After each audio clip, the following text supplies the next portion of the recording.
Welcome to the video on molecular geometry. So molecular geometry is when you have your Lewis dot structures and we draw those on paper, the molecule actually forms its own three-dimensional structure. And so the geometry is the way that that molecule looks in a three-dimensional space. And specifically what we will be talking about is what is the shape of the molecule. So Vesper theory, VSEPR, it stands for valence shell electron pair repulsion. What this means is that the valence electrons around the central atom get as far away as possible from each other. The electrons around the central atom, whether it be a bond and or a lone pair, want to be as far away from each other as possible. And these repulsions actually maximize the space between. And so we'll see what that looks like in just a second.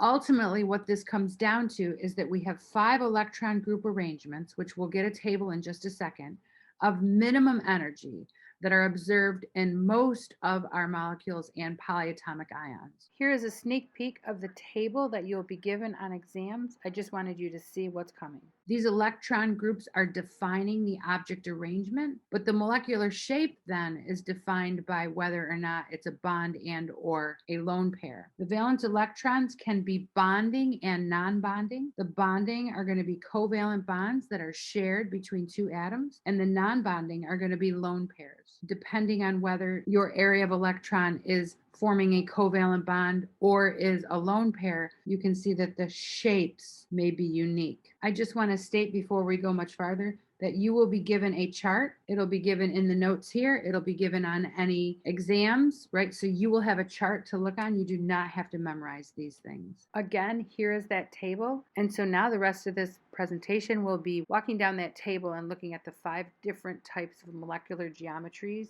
and ultimate shapes we can have. So if you're predicting the molecular geometry, the first thing that we have to do is draw the Lewis dot structure for the molecule. And once we draw the Lewis dot structure, we are going to count the number of bonding areas around your central atom. So that is both bonds and lone pairs. This number of bonding areas will give you the Vesper number and will give us the electron group geometry. And then once we decipher which ones of those are lone pairs versus bonds, that will help us with the shape. Okay, let's look at some examples. If you have 2 areas of electron around the central atom, your molecule will be linear and it will have a bond angle of 180 degrees. If you have 3 electron areas coming off of your central atom, so we'll say our central atom's right here. We have 3 areas of electrons coming off. That's going to be trigonal planar, so it's flat with them going out in equal and opposite directions with bond angles of 120. If we have 4 electron areas coming off of our central atom, this is going to be a tetrahedral where we have all 4 things coming off and getting as far away from each other as possible. The bond angles there will be 109.5. If we have 5 electron areas coming off of our central atom, then our geometry is going to be trigonal bipyramidal, and that is shown here. And those bond angles are the 3 in the plane. So the bond angles between those 3 is 120, similar to the trigonal planar. The 2 that are in the axial position is going to be 90 degrees. And last, if we have 6 electron areas coming off of our central atom, we end up calling that an octahedral, and all bond angles are 90 degrees. So if we jump into our electron geometry of 2 electron groups, this is going to be linear, again, bond angle of 180 degrees. And we have 2 bonding areas, 2 bonds, and 0 lone pairs. So if here's our central atom, we have an atom here and an atom here, and so that is going to be linear. One example of that is carbon dioxide, CO2. Here's our central atom. Here's 1 electron area. Here's a 2nd electron area, and so that is going to be linear. If we have 3 electron groups, this is called trigonal planar. Again, remember, bond angles of 120. So we can have this in 2 different ways. We can have 3 bonding areas or 3 bonds and 0 lone pairs, and that looks like this. And some examples of that are SO3, BF3, NO3 minus, and CO3 2 minus. Or we can have one of those bonding areas be a lone pair, in which case we have 3 bonding areas, which makes up 2 bonds and 1 lone pair. And that looks like here, and that specific examples of those are going to be SO2, O3, PbCl2, and tin bromide. If we have 4 electron groups, that's tetrahedral geometry, bond angles are going to be 109.5.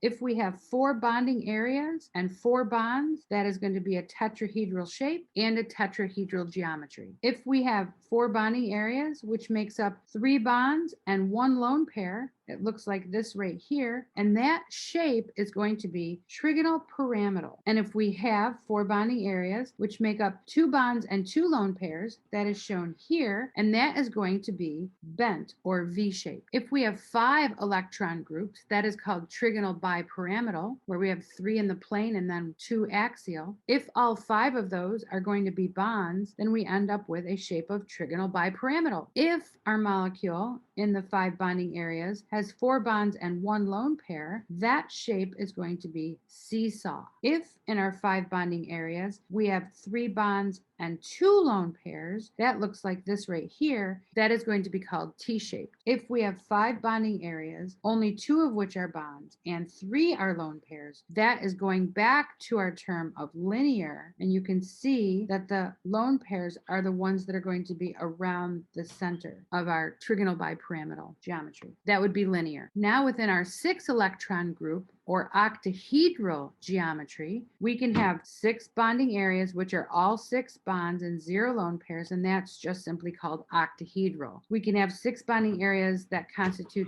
5 bonds and 1 lone pair, and that is going to give us what's called square pyramidal. So we have the 4 in the plane, and then we have the 1 up top, and then the lone pair down here. So that's square pyramidal. And if we have the 6 bonding areas, but now we have 4 bonds and 2 lone pairs, that is going to give us square planar shape. If we look at the example of CH4, this is carbon in the center, and we have 4 bonding areas, all 4 of which are bonds. So our geometry is going to be tetrahedral, and our shape is also going to be tetrahedral. If we look at NH3, ammonia, one of our electron areas is a lone pair. So in this case, we have 3 bonds and 1 lone pair. So we have 4 electron areas, 4 bonding areas, but we also have one of those as a lone pair. So the geometry here is going to be tetrahedral, but the shape is going to be trigonal pyramidal because it looks like a pyramid right there. They're all pushed down a little bit. Remember, you can use the table supplied to figure this all out.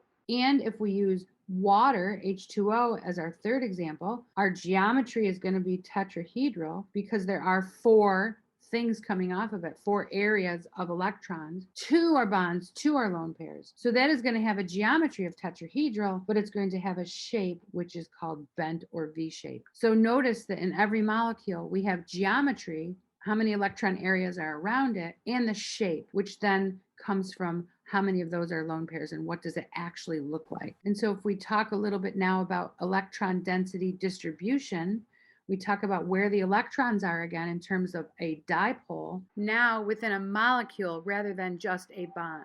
Because fluorine is so much more electronegative than hydrogen, we have the electrons, which are going to end up being much closer to the fluorine, creating this side of the molecule to be partial negative, and this part of the molecule to be partial positive. And so this now sets up a dipole. And the way that we draw a dipole, we're going to put our arrow towards the negative side, and then we put a little thing here indicating that's the positive side. So the dipole in this molecule will look like that. And the reason why fluorine attracts the electrons more is that it has a higher electronegativity. Dipole moment just means that we have a difference in electronegativity enough that we can measure. And then remember, the arrow always points towards the electronegative atom, and the positive piece goes towards the electropositive one. And this is all because of unequal sharing. Diatomic molecules where both atoms are the same are going to be nonpolar by definition. But if we have diatomic molecules that have different atoms, then we might have polarity there. Look at the electronegativity difference between carbon and oxygen. We do have a dipole that goes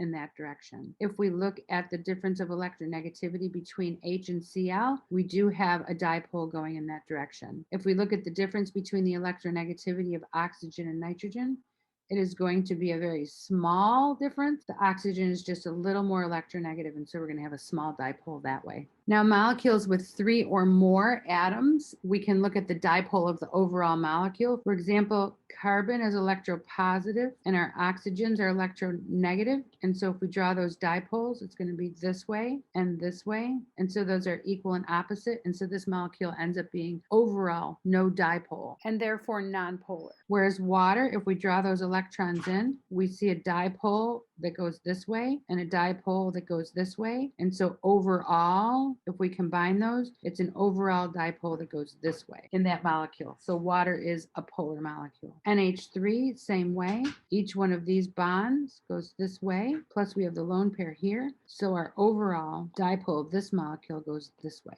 So if we add up all those vectors, that's the way it goes. Now, if we look up here, we absolutely do have this carbon, which is positive, and we have these fluorines, which are all very electronegative. But if you look, you can see that each one of these bonds is pulling in an equal and opposite direction. And because of Vesper, we know that they're as far away from each other as possible. It turns out that this molecule right here has 0 dipole and is nonpolar because they all cancel each other out, equal and opposite direction. So if for class you want to start working on looking at Vesper theory, so we're going to draw the Lewis dot structure first, and then you're going to determine the molecular geometry and the molecular shape, and then the polarity. And we'll go over that in class.